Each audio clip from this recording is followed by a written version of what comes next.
There is zero benefit if you're a rock climber, right, of doing the ancient art of penis stretching that they practice in China, where they hang the weights and they just thrust and the weight goes. Like, there's 0 point doing that. Yeah. If you're a rock climber, it's not going to help you. Okay? Sure. Yeah, Okay? agreed. 10 being, that was the hardest thing I've ever done in my entire life, and I refuse to do anything else because I will die. And even if you put a gun to my head, I couldn't replicate it. Right, exactly. Now, this is going to launch while I'm away, sipping martinis at the beach, in the sun. Anyhow. Riding camels? How dare you? I'm too fat to ride the camels in Broome, apparently. They didn't say that. They implied that I was too yoked, all right? Because alcohol is a depressant, all right? I don't have a... Do I have a... One sec. It's a depressant. I like it. Yeah. Okay? All right. It is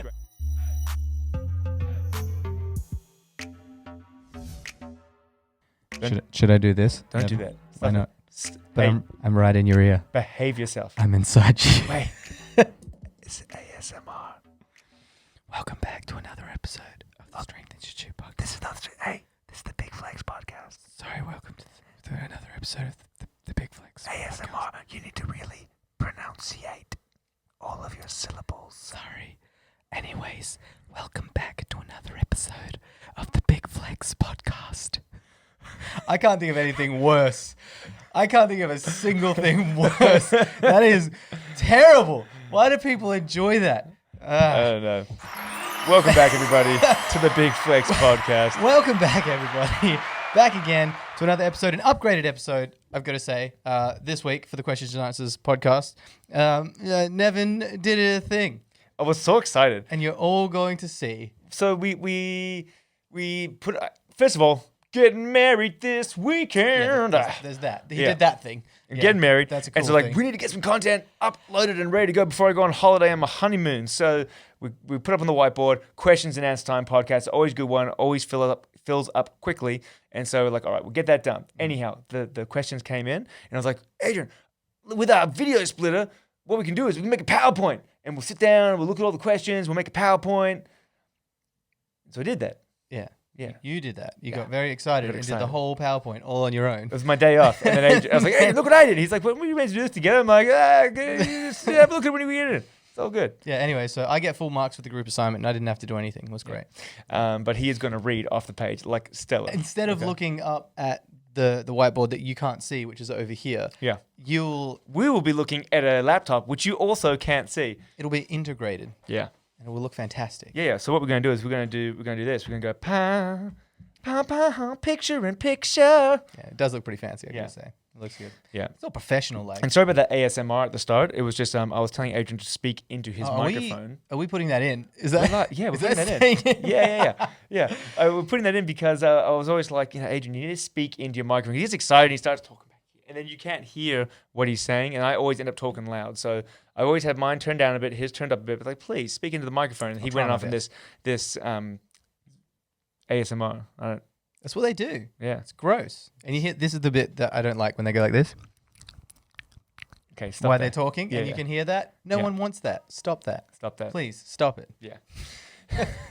So, first of all, I went and I downloaded the Big Flex font from Da Fonts. All right, it's a website, and I even put it on my PowerPoint. So everything here is like, it's good. It's Yeah, it looks great. It looks like you got 1.5 spacing. It looks like you have a contents page. You got full marks, Nev. It looks fantastic. Anyhow, this is podcast episode number 32. 32 podcasts we've done, not including fun challenges.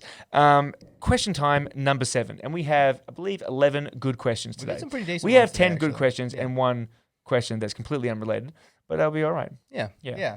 Yeah. So, shall we commence? Let's get right into it. I like these ones. Let's do it. All right. So, guys, first question comes from Mark, and it is, why should I eat more meat if my iron is low?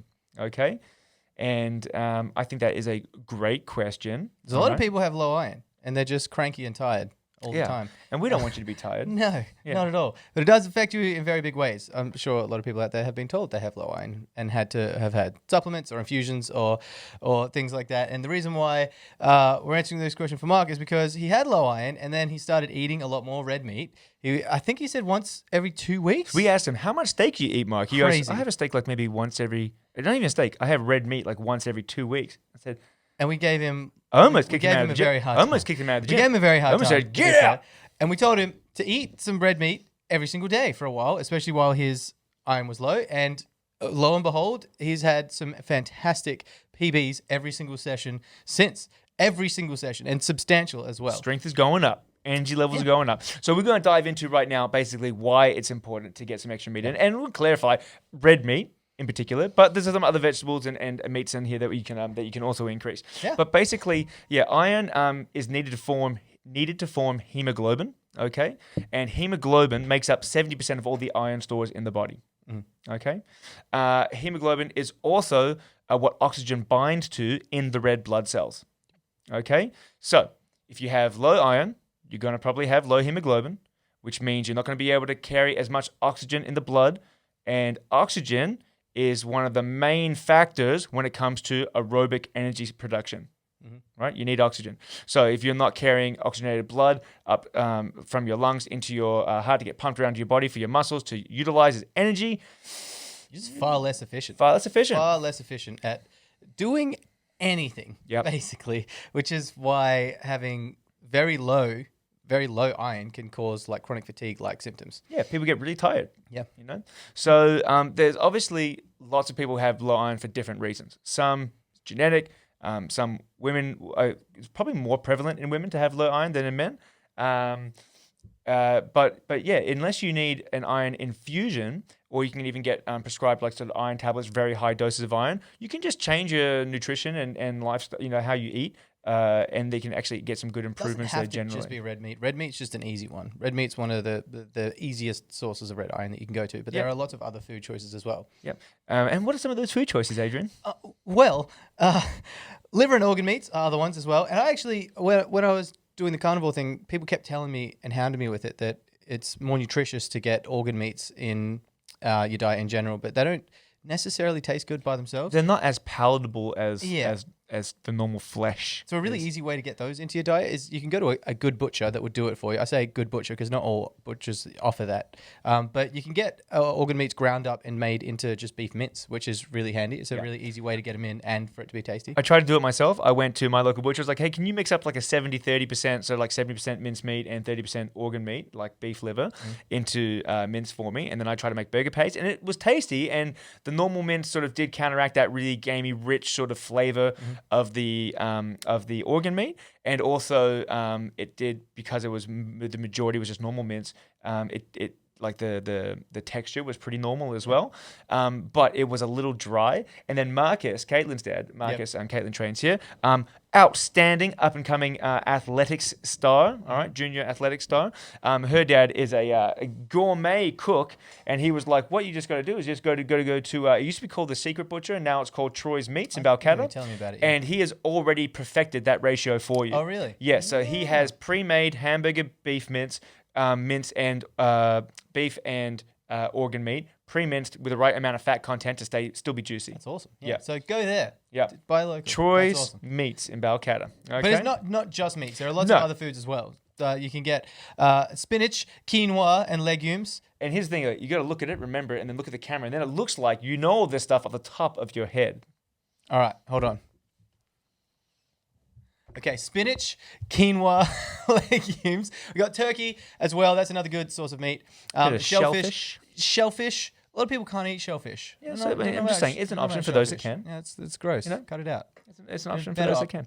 There are options, and there are better options as well. All right. Yeah. Anyhow, so why is I just find this interesting, just the way you've laid it out. Why has turkey got its own separate section there? Because it's a lighter meat, basically. I just sort of separated it, and the top is like all your red meats, and like the livers and organs are like really dark and rich and gamey. Devil's advocate here. But why, Nevin? Why turkey and not chicken? Because they didn't list chicken as high in iron. So I think turkey must have more iron than chicken. Well, there you go. I knew that actually. Yeah. That's why, Okay. Bam. There you go. Anyways. Yeah, you know when people say, "Oh, I got the tryptophan from the turkey and I'm sleepy," that's actually rubbish. There's nowhere near enough to make you sleepy. You just ate too much at Thanksgiving and you're fat and tired. Oh, really? Yes. Oh, okay. Yeah, I've heard that on a very interesting nutrition podcast. Yeah. Cool. All right. Next question comes from Phil. Not really sport, health, and fitness related, but Phil is my accountability buddy, was my accountant, okay? Has since palmed me off. Thanks, Phil. No, I kidding. He went to a different firm that doesn't do that sort of accounting anymore. And he's more into like financial strategy and income, like making more revenue and just like building businesses, the financial planning side of things. Yeah. And he was like, well, I want to be your financial accountability buddy. And he's like, oh, and you know, he sent me a message this week. You should think about hiking up your rates with all these. And I was like, Phil, you're gonna be the most hated man in the gym. And so anyone who wants to know his full name and address. Yes, yeah. You let us know. Anyhow, no immediately pending rate increases here. But he basically asked, what is your strategy to gain repeat business? Now, I must say, Phil, one sec. Going up to the big screen. Oh, yeah, okay. Phil, you have pinned yourself into a corner here by asking about repeat business and not increasing business. Why repeat business only? Anyhow, we're going to go back to the screen. Why was that such a shocking Well, point because that I you feel had like to the bigger question is, how do you increase your business? Because if you already have people here, repeat business is just them not leaving, right? Which is basically my first dot point with repeat business is basically all about client retention. How do we retain clients, Adrian? It's by being us, and we are amazing, and so there's just that, right? I mean, I could be more specific, but I'm not gonna. Yeah, I think basically when it comes to client retention, you just want to provide the best service that you can. Exactly. Yep, and we do try to do that. We do pride ourselves on doing that. Quality over quantity. That's it. Yeah. Exactly. We both actually cut our teeth in a different PT studio before I opened up this place, and while it was really good and we learned some great underlying sort of practices on how you should act around your clients and maintaining professionalism and engaging with them. But it was also sort of like they only offered half-hour PTs, and it was all about getting as many PT sessions through the door as possible. Yeah. And we both thought, well, you know what? You can do stuff in a half hour, especially if people come in early and stay later. But that's why we offer half hour, 45, an hour long, because some people, you train Megan, she'll be in here for 2 hours. Like, how am I meant to train her for half an hour? She's going to get through her warm-ups, and then I'm going to be on the next person. Yeah, exactly. So, and some people just need more specialized care as well. Correct. Training. Some people aren't as organized. Some people aren't as proficient physically. Some people need a lot of extra time to learn. Some people are, but just don't want to be.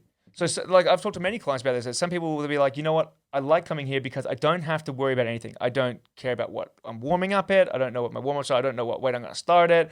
You sort it out for me, and I will lift the weight. And I'm like, oh, cool. As long as you lift that weight, we're good. Exactly. Right? So that's one thing. We try to provide the best service and offer a more well-rounded, service than others. Like I say, multiple different time frames, and also we do sort of the body composition work. We have the built-in, the True Coach app is built into our packages, which means they get programming for when they're not with us. So a lot of places they won't do that, Phil. You'll just go in and be like, cool, this is what we're doing today. But what about when I'm training by myself? They're like, have fun, and send you off on your way. Exactly. And it's good for just consistency in general. And writing programs as well, it's so much easier. Shout out to True Coach. Thanks, True Coach. Do a plug. Yeah. And this is the True Coach show. Do a plug. I just paid my yearly subscription to True Coach. While it is free for you guys, it is not free for me. But it is amazing. It really is. It makes it a lot easier for us to write programs for multiple people, but also instead of writing stuff down with a pen on paper like a backwards savage caveman scratching with the rock on a wall, it makes it so much easier to keep track of everything as well. You can measure people's metrics across time. You can add in all of their measurements, everything that they do, all of their training sessions. It's all in the one space. Convenient. Not to mention, we are more economically friendly. Exactly. Because we're not wasting all that paper. Yeah. All right. Yeah, it's very handy. Exactly. Streamlined. Also, a very important note is to just continue being legends and all-round nice guys that we are, Phil. Nice guys. Okay. Yeah. And then you're saying what's the best strategy to gain repeat business? That was the main little bit there. But in terms of getting new business, what I found is a couple of things. Obviously, Google's important. Having an online presence is important. Word of mouth. Word of mouth has been the best, and I think will continue to be the best source of business, because when someone is referred to us by a friend, we are pre-approved. Yep. We're like going for to put a offer on a house with the bank saying pre-approved for this much money because they trust that person. So like if your best friend's like, oh, my trainers are great, they're really knowledgeable and they got a program for my needs, you should check them out. That person's not like, oh, I wonder if they're going to rip me off. Like we are a pre-approved service from this person. So word of mouth is a fantastic thing to build on. So we always want to make sure people leave here. And that's really the dominant source of advertising that we do as well. Like we don't do any advertising. So a lot of it's why it's such a good community here because there's friends and family and everyone knows everyone and it's nice. In saying that, I am, especially with this like a post a day every day for 365. I'm like 4 months in now. It is important to have an online presence. One thing that I know that we can improve on is Google reviews. So I think we've got 5 stars on Google reviews, but we only have like a handful of reviews. So we'll put up a post, a link on this, but maybe in our members page, and we would ask if you have the time. Please slap a nice 5-star review on there for us if you feel so. And apparently that really bumps you up quite a lot in the Google searches. Oh, sweet. So yeah, the Google searches and word of mouth is something that we can continue to work on. Yeah. Yeah. Awesome. All right. Thanks, Phil, for your question. Phil. All right, my accountability buddy. Now, this question is by Anonymous. All right? Anonymous. We'll just say, I don't know, it rhymes with... We'll just say, we'll throw a random name out there. Like one of our members, for example, like Jess, let's say. Jess. Oh, no, right? Random name. No, we'll call Miss Douglas. We'll call it Miss Douglas. Okay, Miss Douglas. Cool. Oh, no. Yeah. We'll call it Schmessica Schmugglers. Yeah, okay, cool. Schmessica Schmugglers. Okay, perfect. Yeah. She goes, why can't I train on 2 hours sleep and some booze, all right? Get some drinks into me the night before. And this one was dear to my heart because we were training. And Jess is strong, right? She's great. She's strong. She's pretty committed, right? She's working hard. Mm-hmm. She's lost weight. She's getting stronger. She's competing.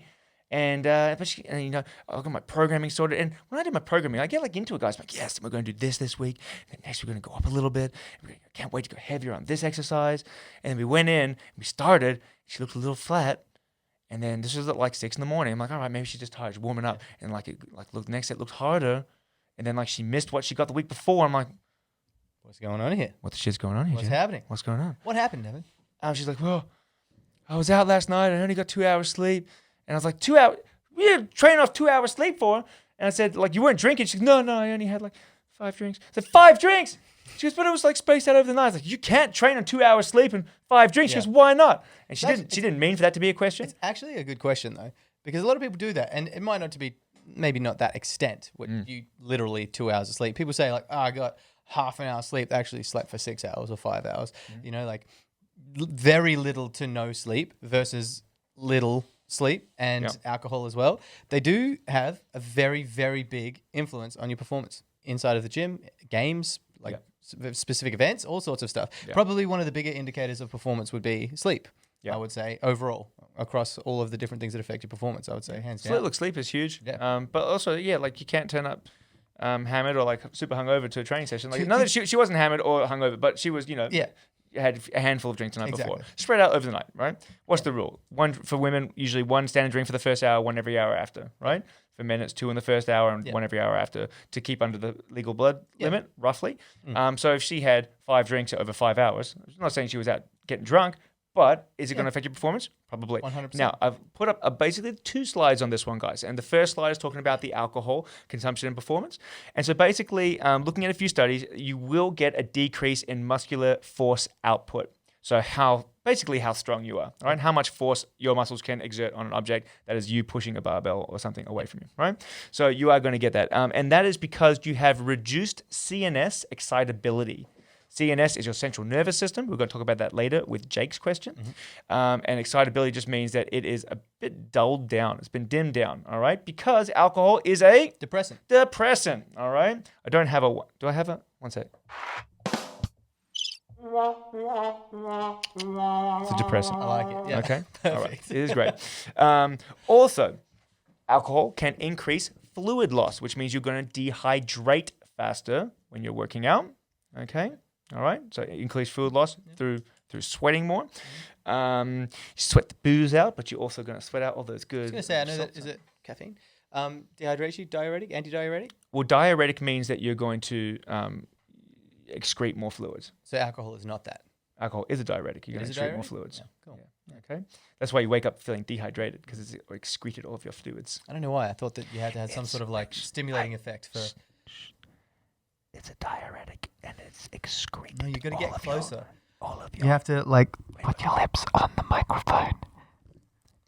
Excrete all the fluids. Yeah, perfectly gross. Stop that. Okay. It also decreases your thermoregulatory ability, which means, do you know what that means? I do not. Please tell me. You do know what it means. Thank you for setting me up to do the thing. It means that basically when it's cold or hot, your body's not going to adapt. So if it's hot outside, you're going to overheat faster. All right. If it's cold, you're going to take longer to like warm up into your body. Right. So basically, you're not responding to the environment as your body normally would be able to. Well done, Nevin. I was being disingenuous. Yeah. Can you imagine doing that for an entire hour and then every single time you release content online? No. Yeah. I think we should try it. We can have a sub channel Just ASMR. called the TSI ASMR. And there's lots of S's in that as well. Yeah. Perfect. Yeah, I'm not going to do it. Don't do it. Psychological effects. Obviously, we said before it was a depressant. So, depending on who you are. How many times have you been out drinking, someone's had a little too much to drink, and they just get sad? Little sad. Sad about stuff. Bring that into the gym and try and do some heavy squats and see what happens. It's not going to have great effect. No, exactly. It is less of a factor for sub-maximal work. So basically, I think the article that I was looking at looked at people that were doing like time to failure on like a stepping machine as well after a few drinks, and like over like for very submaximal work, it didn't have as big of an effect. It did have an effect, but it wasn't as much as maximal performance. Yeah. Okay, it is of course dose dependent. So the more pissed you get, or the more drinks you get, you're probably going to have worse side effects. Obviously. Yep. Yeah. And also the side effects are going to be dependent person to person. I guess there's one that you're missing though. It dose dependent, but sport dependent, right? Yep. There are some sports that it would benefit, like beer pong. Everybody knows that you get better at beer pong the more you drink. It's true. That is just fact. However, we're not playing beer pong in here, so not really an excuse, Yeah, right? good point. All right, I like it. Yeah, you'll talk to some people like old David reckons that it actually always lifts a bit better the next day. Yeah. I know when I was playing rugby in Colts, you're under 19 years old or whatever, and you're going out getting a few drinks and rocking up the next day and playing a game of rugby. And some people would just play really good rugby. And be like, yeah, man, I'll play better after I've had like 15 beers. Or maybe you'd be like even better if you didn't have 15 beers. Yeah, exactly. Beers, yeah. Who knows? But it is dose dependent and then also individual dependent as well. Okay. Cool. So that was the alcohol side. Shmeshka smugglers. Okay. Yeah. Miss Douglas. I mean, anonymous. Anonymous Jess, right? Anonymous. Just anonymous. Yeah. Is the lack of sleep on performance, which is a big one. You said talking about sleep. Do you want to talk a little bit about sleep here, dude? I do. As you've talked about before in one of your more professional podcasts, that sleep has... The one with PhD sleep scientist, Dr. Ian Dunnigan? I believe that's the one. He is the man. Yeah, it does have quite a big effect on your overall performance. And he went into great detail about how they track that and then use that as a scale of intensity regulation for people's training as well. As you get less sleep, you don't do so well, simply put. So there's that. And anyways, next question. Oh, no, I'm kidding. So it can affect your anaerobic capacity quite a bit as well. So there's a reduction in mean and peak power output. So that one it's a pretty big deal if you're trying to go for like in a heavy week.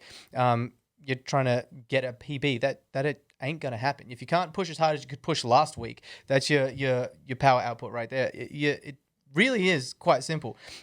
Alcohol in, strength down. That's kind of... And sleep down, strength down. Yeah, exactly. For obvious reasons as well.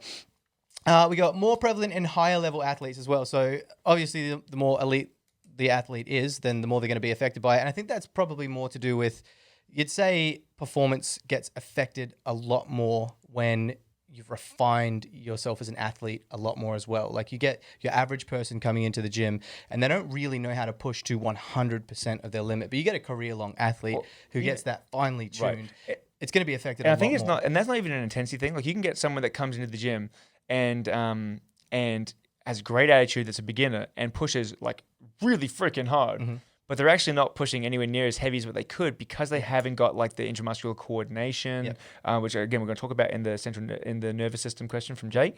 But basically, unless you have full control over your body, you actually can't exert full power, full strength, right? And it takes a long time for people to develop those skills as well. And just refining them and making things as efficient as possible, that gets greatly affected when you start drinking. Whereas someone who can't actually access all of their ability, like to access their body to the best of their ability, they're not going to be as affected by the alcohol because they don't have that capacity to be affected.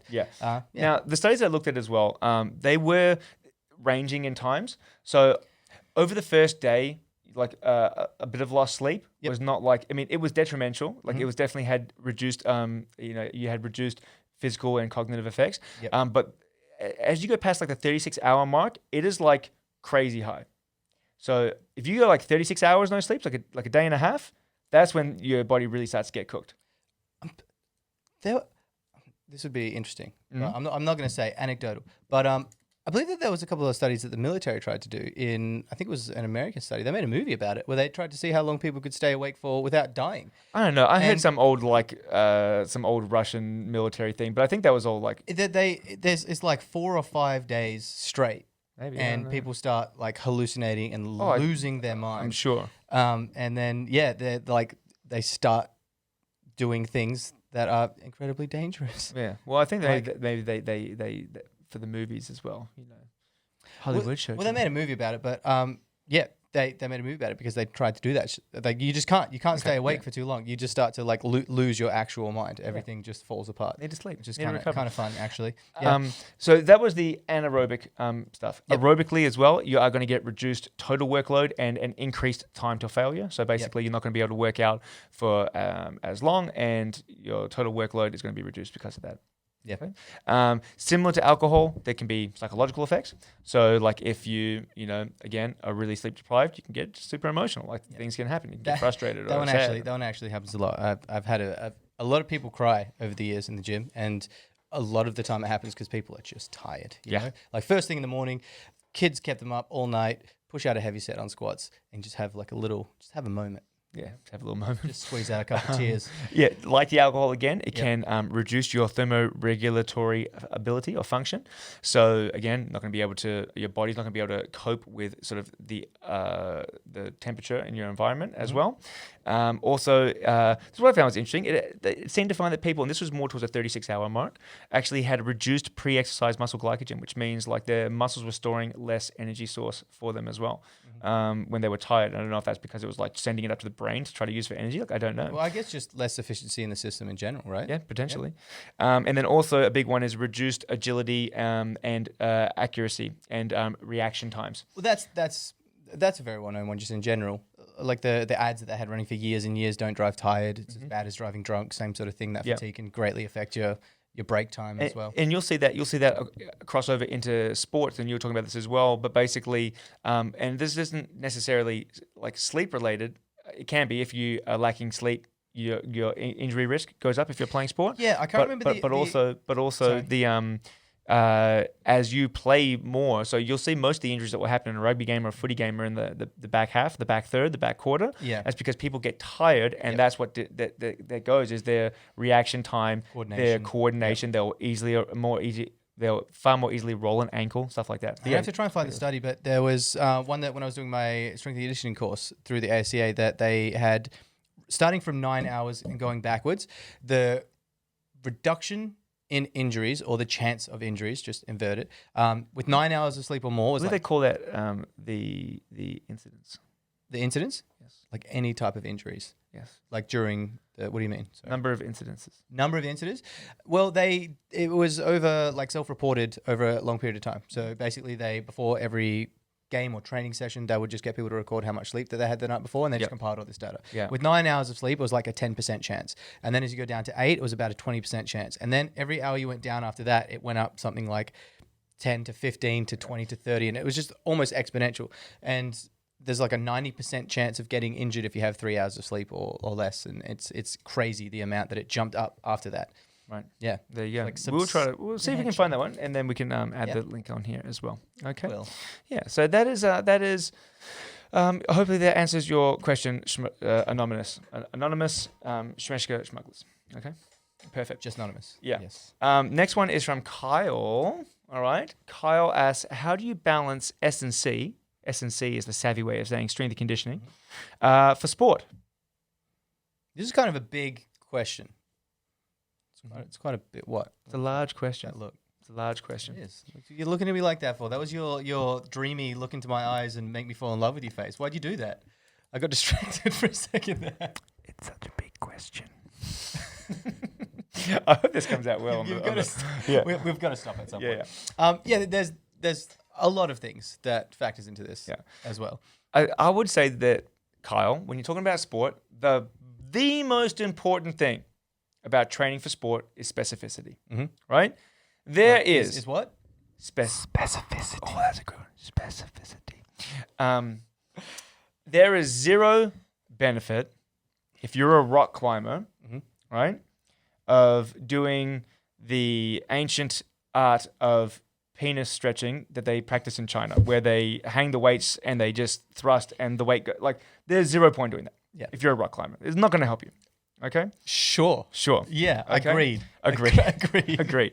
So it all comes down to specificity. So I guess a really good thing to know would be, does your sport have a pre-season? Does it have an off-season? Does it have a competitive season? Because if it does or doesn't, sort of affects how you train. Like, for example, I believe Kyle does a lot of rock climbing.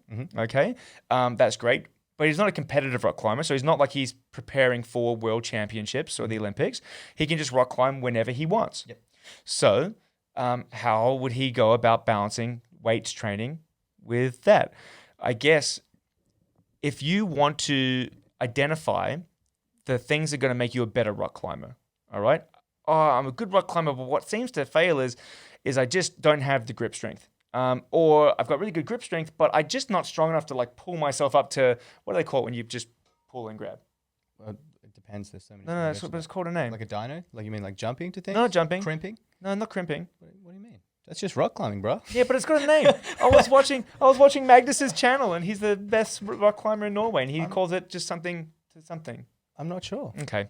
Anyhow, I'm one of those guys where I learn by doing. I'm not All about right. Okay. I'm not about the terminology, David. Okay. I'm just a naturally born athlete. Okay. Just got a lot of heart, you know. But basically, all right. Let's say Kyle's problem is I don't have the strength to dyno to powerfully throw myself up to the next reach. Well, he might really benefit from doing some powerful or some good strength training through his back, doing some power movements like a clean where he's using a lot of upper back and it's quick, right? Yep. So there might be some things, but what happens when you train that 6 times a week? Well, you start to kind of go backwards a little bit there. But and also you affect your sport negatively. Yeah, as well. if you're doing super heavy back day 3-4 times a week, right? Because I'm going to get my back so freaking yoked. But then cook yourself, and then you can't. But then you can't go out and climb, right? Exactly, Right? You can't climb. So the first thing is really important is think of your sport. Does it have windows, right? So for example, if you're playing rugby, the off season and the pre-season. So the off season really is where people get a little fat, and a little lazy because there's no training at all. They finished everything. Or they can they're actually a good athlete. They go into the gym and just train like an animal and get as big and strong as possible. Yep. Okay. Then the pre-season is about maintaining as much of that as possible, but getting your fitness level and ability as high as possible. Yep. And what you'll find is, and this is really interesting because I've talked with Louis Dallimore, who I've had on the podcast twice before, the Strength Institute podcast, and some other S&C coaches that are professional rugby strength and conditioning coaches, is that the players, when they get to the grand final, when they should be playing their best rugby, they're actually the weakest they are in the gym because they've just been beaten and battered all season long.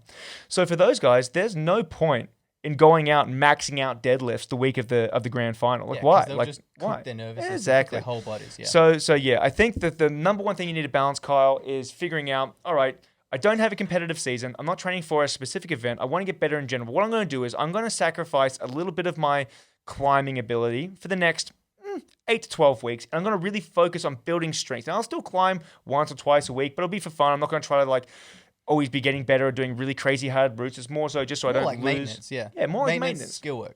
Yeah. Correct. You can work on your finger strength and just little things like that, techniques. But you're in the gym working really hard on improving the strength. And then when you go back to climbing, you might drop your strength training from 3 or 4 times a week back to twice a week. But what you'll find is once you've built strength, is it takes less intensity to maintain strength. Yeah. So if it takes you training 4 times a week for an hour and a half per session to get to a certain level, you might be able to maintain that level, or within 90% of that level training only twice a week at that sort of intensity, or you could train 3 times a week at 80% intensity and maintain most of the gains, right? So that is, I think, the biggest balancing act there. And a lot of people don't want to sacrifice what they're doing for something else, but if you're looking big picture, that might be the best way to do it. And that as well, not only that, the type of exercises that you do matter a lot as well. So we talked about specificity, and a lot of people get confused when you say specificity, and they think that means that because you're doing, for example, same thing, rock climbing. Because you're doing rock climbing, you have to do things that are very, very specific to rock climbing. You don't need to do anything other than strength and conditioning in your strength and conditioning sessions. If you're rock climbing, you're already practicing the skill quite a bit. And there are lots of ways that you can develop yourself as a rock climber. There are lots of different styles of climbs, of holds you can use, of training that you can do to develop your skill and technique. You don't need to like go into the gym and crimp on the squat cage. You want to be as strong as possible. So bigger compound moves that make your whole body as strong as possible. So like we talked about, Like I was saying, like we talked about a clean, something like that, like a hang clean to work on your explosive power, has nothing to do with climbing, but it makes your entire body explosive and strong, right? Same thing. If you want to be good at climbing, you still need to be able to squat pretty heavy. There's a lot of lifting your whole body up on one toe. If you can double your body weight with squats, then but not put a lot of body weight on, then that's fantastic. Then your power to strength, your power to weight ratio is going to be massive, and you're going to be able to move around on your feet really, really comfortably. And that's exactly right. Like you don't need to go and buy a rock fingerboard that's like rock climbing fingerboard and do all your chin ups off that. Like just do chin ups on the chin up. Just do normal chin ups. It's fine. More tensile strength with closed hands, and you can do heavy weighted chin ups. Right. If I'm doing heavy weighted chin ups, if I can lift 80 kilos hanging off my waist, right, that's 80 kilos plus 80 kilos, I could probably just start doing one-arm chins, all right? But I can't do that off my fingers. You get that strength from climbing. So you don't necessarily have to train that. You have your skills and your sport, and then you have your strength and condition, and they complement each other. They don't have to be mixed. And also, this isn't limited to just strength training. And again, a good example is rock climbing. Being flexible and mobile is important. So maybe that involves doing extra stretches or mobility work or doing yoga once or twice a week and improving certain things. Great at climbing when I was climbing. I was just really strong and I was very mobile. So I was climbing with guys who were way stronger than me, but just couldn't lift their legs high enough to put their feet up onto stuff. So I was keeping up with guys who just outdid me on a lot of stuff, but on some climbs I was just more flexible and kind of strong. And so I kept up. But did they ever, and this is an interesting question, did they ever chastise you for that? Did they ever say to you, did they ever imply, oh, you're only able to do this because you're more mobile than me? No, they were all like, oh man, I wish I could do that. You know what? This is actually kind of funny. It's a little bit of a tangent here. I love jiu-jitsu, right? I love Brazilian jiu-jitsu. I was crazy on it for about a year and a half, probably about 2 years. And unfortunately, recently I haven't been doing it. I am looking at getting back into it now that my back is feeling a lot better. But one thing that used to really piss me off. What? All right? You know what used to grind my gears? What used to grind my gears? What used to grind your gears, Nev? Was I'd go in there and I would tap someone, or someone wouldn't be able to tap me. Maybe a higher belt wouldn't be able to tap me. And they would say, you're just too strong. Like, you're just too strong. And that used to piss me off because they would say it in a way that isn't like, oh, if you weren't so strong, I'd be able to get you. Like, no worries, right? Yeah, but you are. Right. So here's the strength is a skill. Strength is a skill. And you know what? It's actually one of the only sports that I've been involved in where it's actually such a everyone is friendly and kind and nice. And I've never actually I've had about one bad experience with one person in the 5+ years of doing jiu-jitsu, right? But apart from that one person, Irishman too. Apart from that Irishman, everyone is lovely. But there's this almost like an undertone of like resentment when they can't get you because you're stronger than them. It's like, wait a minute. Hey, buddy. First of all, my coach who's a black belt that weighs 30 kilos less than you can tap me all the freaking time. Right? So your skills of for having done this sport for an extra 5 years than me, or your skills because you train more than me, or because you have a slightly bigger repertoire of moves than me, just don't counteract my skill of being stronger. But you spending that time going to the mats, I'm spending my extra time training heavy weights 4 times a week. And if you what's the word I'm looking for? Extrapolate that? I think that's the right word. Words. if you were to do the sport for another 5 years on top of this and be as strong as you are, which is much stronger than him, and then get to that level in 5 years, you would smoke him. Oh, yeah.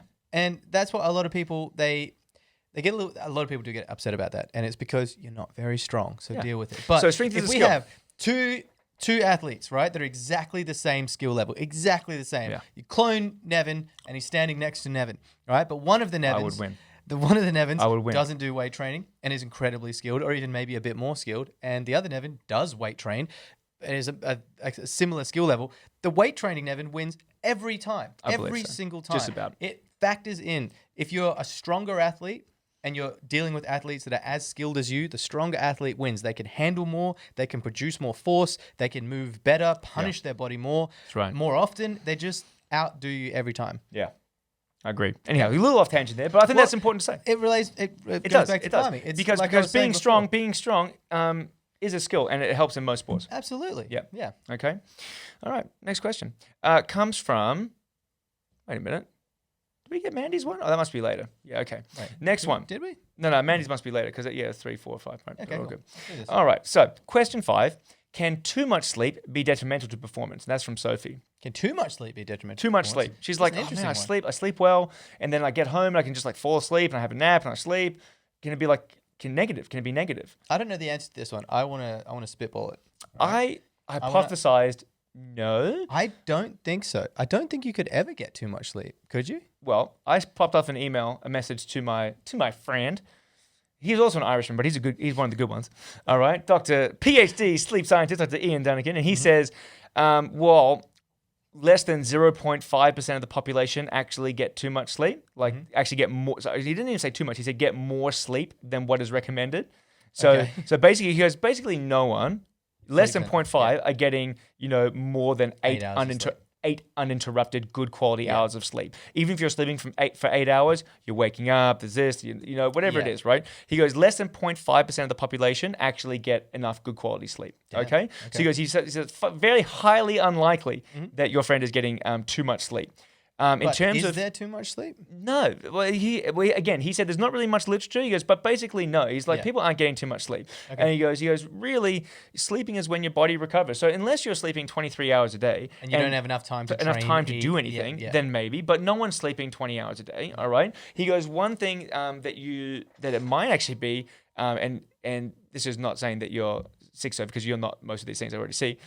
He goes, but basically, it can sometimes potentially highlight an underlying health problem. So, like people with type 2 diabetes, obesity, sleep apnea, narcolepsy, and you can see the list here, heart disease. Actually, one of them that's not on there that I think should be on there is depression and what? Fatigue and chronic fatigue syndrome. A lot of people, in my personal experience as a coach over the years, a lot of people don't know they have fatigue issues or chronic fatigue even as diagnosed, and then they go to the doctors and they're like, yeah, you need some stuff here, have some iron, and then fix yourself. But I wonder, these are all conditions, and chronic fatigue, is it a condition or is it a symptom of a condition?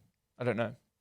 100%. I'm pretty sure you can get diagnosed with chronic fatigue. Like it's called chronic fatigue. I'm not sure. Add it to the list. I could be wrong. Add to the list. But yeah, so basically, if you are a chronic sleeper and you're like always tired and always asleep, maybe there's an underlying health issue. You can go yourself checked out. Yeah. Interesting. Cool. But the answer is no, you can never sleep too much. That's right. Question 6. What is the difference in RPE, percentage-based training, and RIR, or reps in reserve? There's lots of letters in there, Nevin. Yeah. What do they all stand for? I got all excited when Byron, and Byron's like, can you just tell me the difference between can you explain a bit more about RPE? And I was like, yes, and I'm going to throw on percentage-based training and RIR. And he's like, all right, cool. This one's from Byron, and I got all excited with this one because they're all actually it's kind of cool. It's ways to sort of program and to train. RPE, you know what RPE is. Why don't you just get everyone started on what RPE is? RPE is the rate of perceived exertion, and more commonly used to measure that is the Borg scale. Oh, this guy. All right. Okay. Now tell me, Nevin, who is Mr. Borg? Hey, I don't know. Not an Irishman, that's for sure. Yeah. What's with this peppered Irish hate here? Just that one guy that rubbed me wrong on the it's mat. right. He wronged me. It's been done, man. Okay, it's done. Good. I know plenty of good Irishmen, so I don't know why. All right. Anyways, RPE, rate of perceived exertion. Yeah, and originally it was done more for like field sports and team sports like that, where you'd be like, all right, and again, the scales differ. There's sometimes scales of 20, sometimes scales from 1 to 10. I think the Borg scale is a scale of 1 to 20. 1 to 20, and some were like 6 to 20. Like didn't go down to 1. Like it's weird. It never went down to 1. I'm pretty sure that the Borg scale is a scale of 1 to 20, and then it started from 6 to 20 because people reported that like 1 to 5 was almost useless, and it's like, well, 1 is me lying on the floor not doing anything, whereas 6 is me actually like pushing. So it's changed a lot. Yeah. And so basically it's been adapted for the most part to be a scale of 1 to 10. 1 being super duper easy. I'm basically doing absolutely nothing. I could do infinitely more of this. All right. 10 being that was the hardest thing I've ever done in my entire life, and I refuse to do anything else because I will die. And even if you put a gun to my head, I couldn't replicate it. Right. Exactly. And so that scale has been adapted to strength training, and I'm assuming that he's asking this in relation to strength training because he lifts weights and is not out there doing ballet or whatever, right? So, I actually think I know why Byron asked this question as well. Why? I'm going to throw a quick one in there. Okay. Byron's one of the only clients that I've ever had that will push himself so hard that he goes over the limit, right? Can push himself so hard that he can hit a wall, go past the wall, and then just crash and burn. A lot of people find it really hard to get to that point where they push past their limit. Byron's one of those people that can just smash himself. And I've even had to rein him in and like bring the weights back every now and again on some of our heavier strength training sessions, even for weeks at a time. For a perfect example, the last comp that we had, he was putting in a bit too much work, had to back him off a little bit, and then he put up some good numbers for the comp. Right. But yeah, just pushing his intensity levels way too high. And I would ask him, like, how'd that feel out of 1 to 10? And he'd be like, 3, let's do this, and just smash himself, right? Yeah. Not quite like that, but still. And I talk a lot about that with him, about trying to bring the intensity down, and it's been really effective. Whenever we try to regulate the intensity a little bit, he gets good strength gains the weeks after. Cool. Yeah. Yeah. So basically, the RPE adapted to strength training, again, it's going to vary a little bit depending on which strength coach you're following. But the way we like to do it in here is, and I've got the example up on the page, is that a 10 would be like, that is the most weight that I can do, and I cannot get another rep. Okay. Basically, absolute max. 100% of your ability. A 9.5 would be like, I can't get any more reps, that's for sure, but I might have been able to squeeze out like an extra 2.5 kilos for the same number of reps. 9 would be maybe 1 rep in the tank, and 8.5, 1 to 2 reps in the tank, 8, 2 to 3 reps in the tank, right? So that's that. Generally, and I'm going to start to speed through this a little bit because you have a client coming soonish, and we're going to make sure that we get through all these questions. How many more questions do we have? There's 10 total, right? We might have to do a part 2. Oh, gosh. Basically, sometimes the RPE scale is harder for beginners and intermediate people because they underestimate or overestimate how hard something is. That's a big one. Yeah. A lot of the time, you get new people doing squats, and you'll be like, oh, how was that set? They'll be like, oh, it was pretty easy. It's like a 3-4, and then you put 5 kilos on the bar, and they can't do another rep. Yeah. They just don't know how hard they can push. Yeah, too hard. And then other times, they'll be like, oh, it was a 10. I can't do any more. I'm going to die. And then they do 5 more sets heavier. Terrible. Yeah. Next part of that question was percentage-based training. Percentage-based training is just basically looking at your 1 rep max. So if you can squat 100 kilos 1 time, that is your 1 rep max, and that is 100% intensity, right? 1 rep. General rule of thumb, and again, the caveat to this is that, get this back here. General rule of thumb is that you're going to drop about 5% off to get that second rep. So if you can squat 100 for 1, you should be able to squat maybe around 95 for 2. Yep. Okay. And then every rep thereafter is about another 2.5%. Yep. So as you can see right there, 3 reps is 92.5%, 90%, 4 reps, 87.5%, 5 reps, 85%, 6 reps, right? Yep. Now, the further away you get from 1 rep max, the less accurate this is. Yeah. Okay. Right. This obviously is going to vary from person to person, and it's going to vary from muscle group to muscle group. So that is not going to be the same. You might find that I'm a really good squatter and I can squat basically right on that percentage base. But when I bench press, my bench might be 100, but my 2 rep bench is only 90%, so take that with a pinch of salt, but that is rough percentage-based training right there, okay? And the part 3 to that is reps in reserve, RIR. It's just another way of saying how many reps do you think you had left in the tank. Very similar way. So if you were to say, all right, I did a 8 RPE, which is 2 to 3 reps in the tank. You could also say it was a 2.5 or a 3 RIR, right? Okay. 2 or 3 RIR. Yep. Again, harder for beginners and intermediate people to differentiate those. Okay. Next question. This was Mandy's one. Is what's better, water or electrolyte drinks? Water sucks. Water is better. All right. What a good movie. Yeah. Yeah, what is better? Sport dependent, exercise dependent, person dependent. No, so basically you need electrolytes for muscular contraction. Yep. Ha! Hold the phone. No, you don't. Gonna drop some knowledge on ya. All right. Basically, you actually need calcium in that chemical reaction that happens in your muscles. Yep. You have these little muscle fibers, actinomycin, and they basically crawl up each other, and that contracts your muscle, right? One of the things that you need for that is calcium. Calcium can't enter the muscle unless it goes through they call it a sodium potassium pump. Basically, you need the electrolytes create a little force field, a little opening in the force field for the calcium to get into your muscles. Yep. So if you've all seen Rogue One, great movie, probably the best of the modern Star Wars movies. Yep. Towards the end, when they go to that really nice Oasis planet, and the whole planet's covered in a force field, and they have to like wait at the gate, and they open up this little thing in the force field, and they go down. That is the potassium pump, and their ship is the calcium getting down to the muscle, which is the planet. Great analogy. It's a great analogy, right? It is. But you need the electrolytes for the calcium to get to your muscle. When you go, I'm cramping, I need electrolytes. Haha, too late. You don't have the electrolytes, your calcium can't get to the muscles. Exactly. Anyhow. Yep. But if you have excessive electrolyte depletion via sweat loss, electrolytes are fantastic, right? If you're not sweating a lot and you're just like drinking a heap of electrolyte drink, okay, well, it's not going to be detrimental, but most of them have a lot of calories. You're probably just drinking a heap of calories, so probably not ideal. A lot of them are just made to taste really good. And unless you're playing a high-level sport where you're actually pushing your body to its limit and often and for a long period of time, you're really working it at a high level, you're probably never going to actually experience that.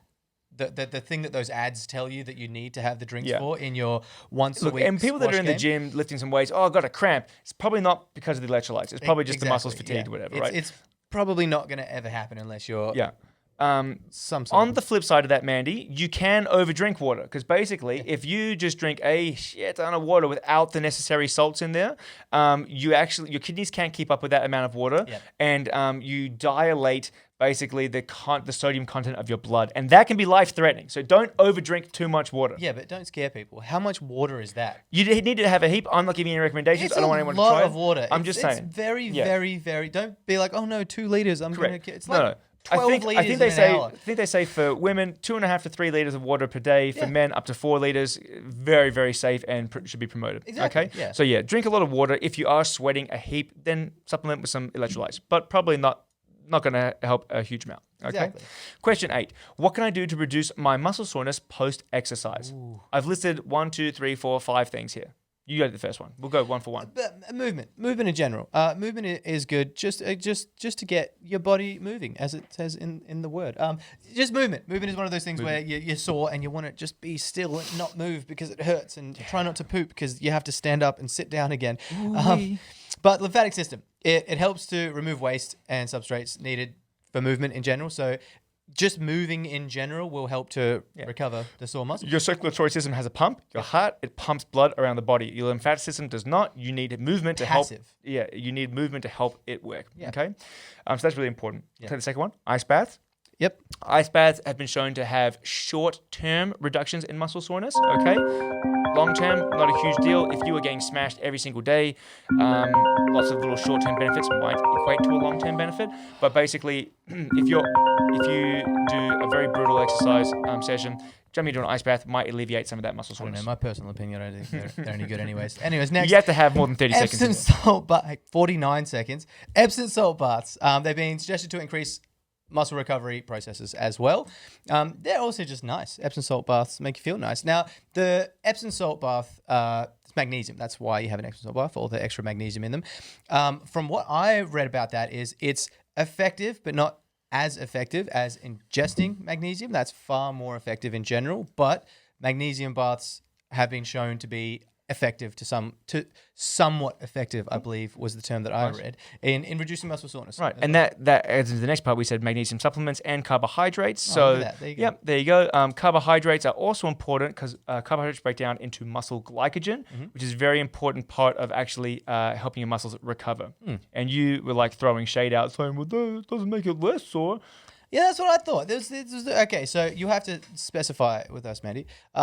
Sorer for longer, sorer in general, because or level of soreness. Because let's say you're sore for 1 day or 2 days or 3 days, you're still sore whether it's all for just 24 hours or 48 hours.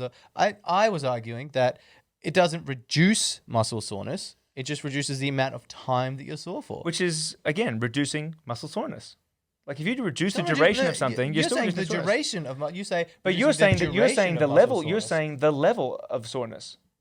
Soreness is a general term. It's not a level. Well, then we need to quantify what we're talking about here. We can't have an argument if we don't know the terms right. that we're arguing. Yeah, I think the terms are soreness, and reducing soreness can be in terms of reducing the length of time it takes to recover the soreness. The reason why I got specific about this is because a lot of people say, like, how do you stop DOMS? You cannot stop DOMS. It is like death and taxes. It will happen. Yeah, delayed onset of muscle soreness. You can't stop DOMS. Correct. It's just part of exercising. You can stop the amount of time that you're sore for. You can try to do things to recover better, but DOMS gonna happen. Gonna get you. Yeah. But yeah, I think that if you can reduce the amount of time that you're sore, that's in general still helping with muscle soreness. Yeah. Okay.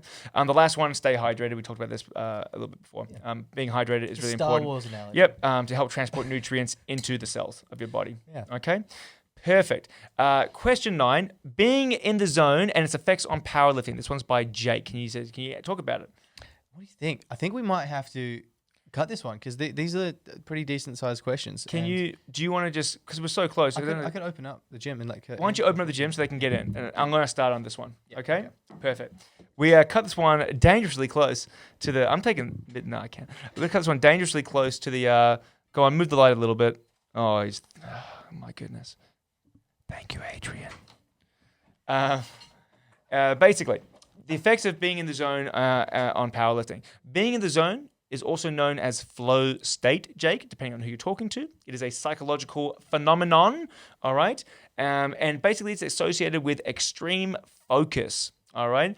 There's a cool little definition that I found. Is described as the feeling of becoming fully immersed in whatever you're doing or a full capacity engagement, okay? It is different for everyone. What the studies seem to show is that the higher level the athlete generally are going to get into flow states, better flow states, and easier to get into a flow state. Also, what they found is that the more demanding the task is, physically or mentally, basically, you will get a higher level of flow state. So if you're really having to concentrate mentally on something, you can get into a better flow state. Or if you are like really physically exerting yourself, so like if you are running an ultra marathon and you're in the last 20 Ks and you've been running for 80 kilometers, your brain is just in this like, your whole body is like dying basically, and you just get in this flow state. I'm just going to keep going, and then you're just in this flow state, and all of a sudden you've done another 20 kilometers, right? So the harder the task, basically you get into a better flow state as well. I experienced something like that with, I said in some of the other podcasts that I started skateboarding this year. Yeah. And I experienced something similar to that with the surf skate that I have because it is very nice and flowy. And then I started going faster and faster and faster and doing the coast to coast run.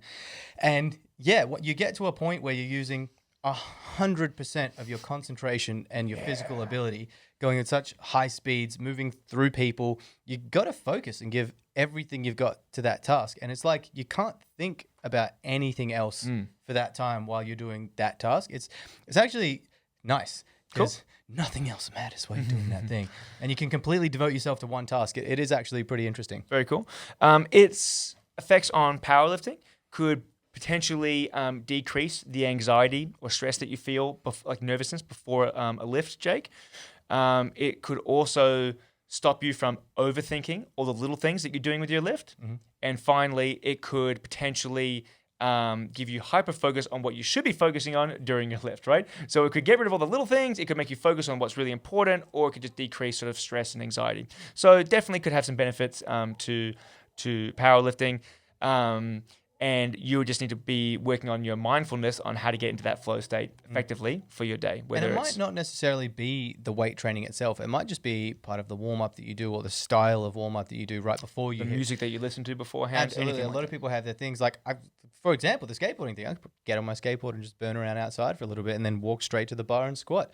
You know, like you get to that point where you don't think about anything else, and then that's you being in the zone, and then you just go do what you got to do. That's it. Yeah, a lot of people have their little rituals. You see it a lot with powerlifters, the way that they like grab onto the bar, their whole setup. the headphones, the everything. It's all part of that. Very Superstitious. Superstitious bunch powerlifters. There you go. Yeah.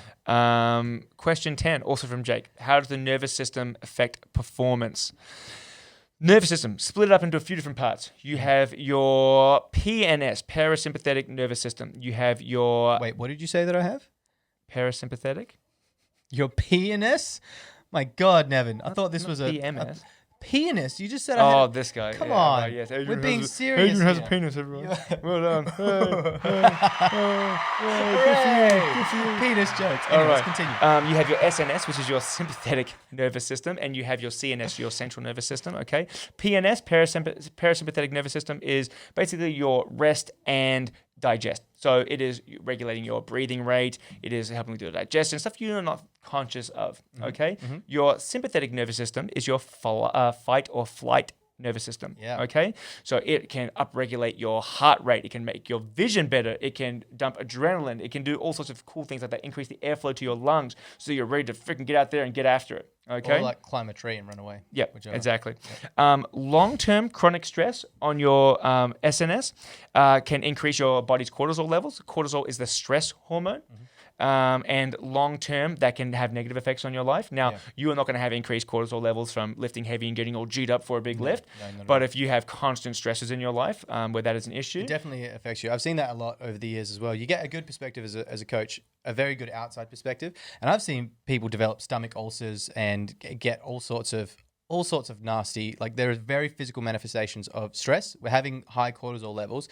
You see a definite decrease of performance, but people start to develop very serious health issues as well when they're like, just stressed. Long-term cortisol can do things like increase your chance of getting type 2 diabetes, cardiovascular disease, all sorts of things like that. So, but that is basically the roundup with those. Or actually, there's a bit more. We talk about the central nervous system, which plays a huge role in strength training. So basically, it improves intramuscular coordination. We talked about this before, how when you first walk into the gym, you might have the intention of going 100%, but you just can't lift as heavy a weight as you could because you can't control it. Controlling it is like you are improving your intramuscular coordination, so the chain of which your muscles contract and making sure all that happens in the right direction. Also affects your better motor unit recruitment. So you're able to recruit more motor units and they're able to activate at a higher force. Okay? So really, central nervous system is really important. For getting stronger and lifting weights. Central fatigue can be detrimental to performance. Again, it's pretty hard to get. You can get it from prolonged exercise, long-term exposure to high energy exercise without like the adequate recovery periods. Which is why we have deloads structured into a lot of our powerlifting programs. Correct. And stuff like that as well. And also neurochemical imbalances like noradrenaline and dopamine, which I'm not as familiar with, but there are some. I did want to add one to this for people who are wondering. Please. Overtraining. Well, simply put, you're probably not overtraining. 90 to 95%, I would say, of people who worry about overtraining aren't. Unless you are a high-level athlete who is pushing their body to their absolute limits, probably under the guidance of a coach who was trying to push your body to your absolute limit, you probably have not experienced overtraining. I would say, 95% of people that go into the gym that are training, they're not overtraining. I would say they're either not eating enough or not sleeping enough, but definitely not overtraining. Right. That's very hard. It's a very small amount, and we do chuck. People say, but what about 3 weeks on, 1 week off? Look, we're all for deload weeks. We chuck them in usually every 5th week, 4 weeks, 5 weeks, but you can go 8 weeks without deload if you're programming right. There's nothing wrong. You can go 12 weeks without deload. You can have long periods of training as long as it's you periodized and you're working towards a certain direction. If you can handle it, then you can go a lot longer. So everyone is different. Generally, the higher level the athlete and the more intense that work are more prone to overtraining. But for the vast majority of people that are training in a gym, probably not going to sniff. We structure the deloads in for people as more like as a fail-safe, just as a regular thing. But also, to it's nice to back things off and change the program a little bit. Yeah. It breaks it up. It's not as monotonous a training program. Doing the same thing for 8 weeks every time. Exactly. Cool. The very last question is by Anonymous. Is what's the real deal, Bitcoin or Monero? And what do you think? I said Bitcoin. I'm Bitcoin for life. But why? What's Monero, Nevin? I don't know. It's not Bitcoin. That's what it is. It's Bitcoin Junior. So Monero. So this is what he was trying to tell me. I'm not going to say it's Tom. Hey Tom, how you doing? What's up? Tom was trying to say Monero is doing what? Wait, you said anonymous. Hey Tom Anonymous. Yeah. Hey Tom Anonymous. All right. Tom Anonymous. Tononymous said, Tononymous Prime? Tononymous Prime was saying basically Monero is doing what Bitcoin said it was going to do. It is the anonymous currency. Like it is untraceable. You don't know who it's come from, where it's going. You can't see it. It's not like Bitcoin where there's a visible blockchain. You can actually track everything. Yep. He says, and that's why he's like, it's going to flip Bitcoin. It's not going to flip Bitcoin. Bitcoin is always going to be Big Brother Bitcoin. Okay. Bitcoin does the flipping around here. This is not financial advice. And with that, we're going to wrap up this podcast. Okay. Just have a disclaimer run down the screen really quickly. Hope you guys all enjoyed today's question and answer podcast. We really like them. Yeah. Perfect timing. Yeah. Perfect timing. Yeah. So once again, we really like doing these questions and answer podcasts, and now that we have the equipment to be able to do cool slideshows, we'd like to do a lot more. So comment on this one. Tell us some of the questions that you want answered. As for the people in the gym as well, put some questions up on the board. We like doing these ones. If you have good questions that aren't ridiculous, we'll answer them, and don't be afraid to throw a couple out there, because if they're good enough, we'll write them down and we've done it before. We've separated these and made 2 parts of them. Yeah. We can just lock them and load them for next time. I think just all in all, this was a good podcast. These were all good questions. Yeah. Well done, everyone. And I'll give yourselves a pat in the back there. Yeah. Now, also, we're going to wrap up. If you haven't done so already, please like and subscribe. We're up to 666, the number of the beast. Subscribers, 666. Do so many squats soon. Yeah, I know. If you haven't done so already, please like and subscribe. Okay. We appreciate it. Helps the channel grow. It does. Also, I think that's everything. Well, also, enjoy your wedding and congratulations. Thank you. When you come back, you're gonna. Someone finally married you. When you come back, you're going to be a married man. That's it. And we're going to have more podcasts ready to go. Now, this is going to launch while I'm away, sipping martinis at the beach, in the sun. Anyhow. Riding camels? How dare you? I'm too fat to ride the camels in Broome, apparently. They didn't say that. They implied that I was too yoked, too strong. It's not you. It was all the fat people that ruined it for you. It was the fat people that ruined it for me. Anyhow, we're still have a great time. Thank you very much for watching. And tune into the next one. We'll be back shortly. We'll see you guys soon. Awesome. Catch you.